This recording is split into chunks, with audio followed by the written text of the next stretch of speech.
দেখেন আমরা কিন্তু সচরাচর ইন্টারনেট ব্যাংকিং এমনকি গুগল পে, ফোনপে, নাবিকন এনে অ্যাপসে কিন্তু আমরা সচরাচর পয়সা ট্রান্সফার করি।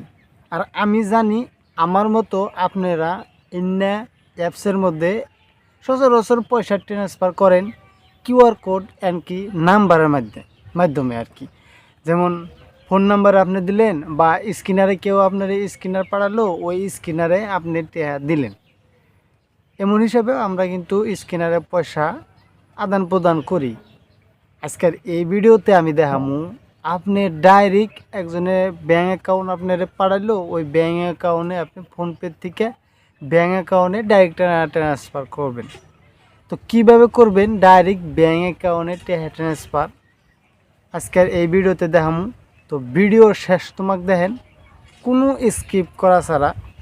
আর ছোট্ট রিকোয়েস্ট, আমার এই চ্যানেলে যদি আপনি নতুন হয়ে থাকেন তাহলে চ্যানেলটা জরুর সাবস্ক্রাইব করবেন, এমনকি ছোট্ট করে একটা শেয়ার করে অন্যজনরে শিক্ষার ব্যবস্থা করে দেবেন। তো আহেন বেশি দেরি না করে ভিডিও শুরু করা যাক। দেন আপনার একজনে ডাইরেক্ট ব্যাঙ্ক অ্যাকাউন্ট এমনকি পাসবুক পাঠাইছে, আপনি এই পাসবুকে এমনকি ব্যাঙ্ক অ্যাকাউন্টে আপনি ফোনপে দিয়ে পয়সা পাঠাবার চাইতেছেন আর কি। তো কিভাবে আপনি পাঠাবেন তার জন্য আপনার ফোনপে অপশনটা আপনি মোবাইল থেকে ফোনপে অপশনটা ওপেন করেন। ওপেন করার পরে আপনার যাই হোক মোবাইলে যেটা সিকিউরিটি পাসওয়ার্ড আছে আপনার পাসওয়ার্ডটা চাইবো, আপনি পাসওয়ার্ডটা ক্লিক করেন। ক্লিক করার বাদে এবার একটা অপশন পাবো। ফার্স্টে আপনি দেখেন to mobile number, to bank and self account, আর তারপরে আছে ফোনপে ওয়ালেট নিয়ে পরবর্তীতে একটা ভিডিও বানাম। তারপরে আপনি ব্যাঙ্ক অ্যাকাউন্টে ডাইরেক্টলি পয়সা পাঠাবেন। তো কীভাবে পাঠাবেন, কোনো স্ক্রিনের না, ডাইরেক্ট ব্যাঙ্ক অ্যাকাউন্টে। তার জন্য আপনি দেন তো two bank and self account, আপনি ওইটার মধ্যে ক্লিক করেন। ক্লিক করার পরে এনে কিন্তু তিনটা অপশন আসব, একটা টু সেলফ ব্যাঙ্ক অ্যাকাউন্ট, তা বাদে হলো to account number and IFSC code. তার নিচে আছে দেন তো to UPI ID or number. আপনি কি করেন, এর মধ্যে না ক্লিক করে আপনি to account number and IFSC কোডের মধ্যে আপনি ক্লিক করেন। ক্লিক করার পরে দেখবেন তো এবার অপশন আইব, আপনি এনে কি করা লাগবো, নিচে দেখেন তো আপনার সেলফ অ্যাকাউন্ট, আপনি ওই সেলফ অ্যাকাউন্টের মধ্যে ক্লিক করেন। ক্লিক করার পরে দেখবেন তো এবার অপশন আছে, এনে আপনি সার্চ করা লাগবো আপনি কি ব্যাংকের অ্যাকাউন্টে পয়সা পাঠাবেন। আপনার পাসবুকটা যে পাঠাইছে একজনে কি ব্যাংকের, এটা আপনি এনে সার্চ করা লাগবো।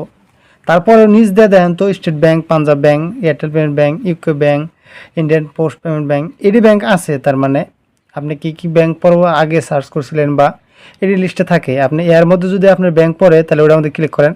আমি যেহেতু ইউনিয়ন ব্যাংকে টাকা পাঠামো আপনাকে দেখাবেন নিকে, তো আমার ইউনিয়ন ব্যাংক এনে লিস্টে আছে, আমি এনে ইউনিয়ন ব্যাংকের মধ্যে ক্লিক করলাম। ক্লিক করার পরে এনে দেখেন তো আপনার ফার্স্টে দেখেন তো অ্যাকাউন্ট নাম্বার দেন রাখবো, আপনার ব্যাঙ্ক অ্যাকাউন্ট নাম্বারটা। আইএফসি কোডটা আপনি অটোমেটিকলি নিয়ে নেব, আইএফসি কোড লাগবে না, আমি এনে ব্যাঙ্ক অ্যাকাউন্টটা দিয়ে নিয়ে নই, ব্যাঙ্ক অ্যাকাউন্টটা আমি দিয়ে নই। দেখেন তো আমি এনে ব্যাঙ্ক অ্যাকাউন্টটা দিয়ে ক্লিয়ার করছি। ব্যাঙ্ক অ্যাকাউন্ট নাম্বার যেটা আসলে ওটা দিলাম। দেওয়ার পরে এনে নেক্সট অপশনের মধ্যে আপনি ক্লিক করেন। নেক্সট অপশনের মধ্যে ক্লিক করার পরে এই ব্যাঙ্কটা কার নামে আছে আপনি অটোমেটিকলি আপনার নামটা ভেরিফাই হবো। এনে দেখেন তো নাম অটোমেটিকলি ভেরিফাই হয়েছে। এনে একটা নাইক নেম আপনি যে কোনো আপনি ডাক নাম এনে দিয়ে দেন, আমি আন্দাগুন্দে একটা দিলাম আর কি।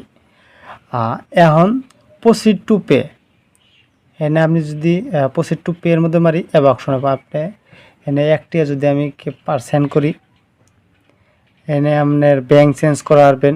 এন থেকে করলে বাদা পে করে আপনি পাসওয়ার্ড মারেন, আপনার ডাইরেক্টলি ব্যাঙ্ক অ্যাকাউন্টে অ্যাড যাব আর কি। এবার করে আপনি যদি ইচ্ছা করেন আপনার ফোনপে থেকে ডাইরেক্ট ব্যাঙ্ক অ্যাকাউন্টে পয়সা পাঠিয়ে আসবেন। তো আজকের ভিডিওটা এই তোমাকে চাল, যদি ভিডিও ভালো লাগে তাহলে চ্যানেলটা সাবস্ক্রাইব করবেন, ছোট্ট করে একটা লাইক শেয়ার করবেন। থাকেন, খুদা হাফেজ।